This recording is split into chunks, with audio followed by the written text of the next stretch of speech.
Muy bien, me han preguntado sobre el tema del bruxismo, algo que la verdad que es insoportable el dolor y estar tan tensionado y con mucha tensión en la mandíbula. Quiero dar algunos consejitos que a mí me sirvieron. Yo me despertaba de cómo me mordía, o sea, cómo me mordía y el dolor era todo, atrás en el cuello, atrás de los oídos, todo acá, el dolor es muy fuerte porque vivía en tensión todo el tiempo hasta cuando dormía. Primero, el primer consejo que te doy es introspección y ver qué está pasando. ¿Qué es lo que está pasando? ¿Qué es lo que te está preocupando? ¿Qué es lo que no puedes soltar? ¿Qué es lo que te hace estar en tanta tensión?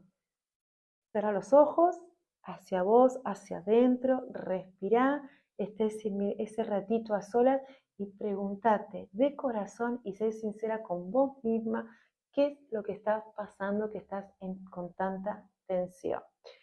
Primero, algo que lo tuve que hacer yo también. Después, tú hace tu ritual antes de dormir.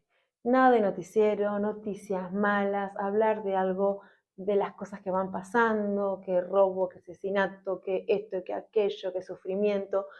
Evitemos todo eso a la hora de descansar. Y si podemos evitar todo eso en la vida, mucho mejor.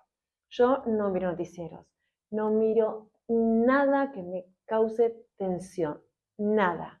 No leo cosas que me causan tensión, ni siquiera novela de que haya mucha agresión. No miro nada. Siempre busco algo que me nutra, busco algo que me calme, que me dé tranquilidad, paz. O sea, cero, cero de cosas que nos causan tensión y más a la hora de dormir. Otra que te ayuda un montón puede ser también el té, tomar algún té, un baño tibio, bien caliente. Si tenés una bañadera, poner algunas sales de lavanda, algo que te relaje, algún té también para calmar, para relajar, para poder dormir mejor. Es muy bueno, también lo he hecho. Y algo también que te va a ayudar un montón es mover un poco el cuerpo, ir a dormir sin tensión, relajar y obviamente relajar acá. Y para ello te voy a ayudar con unos masajitos.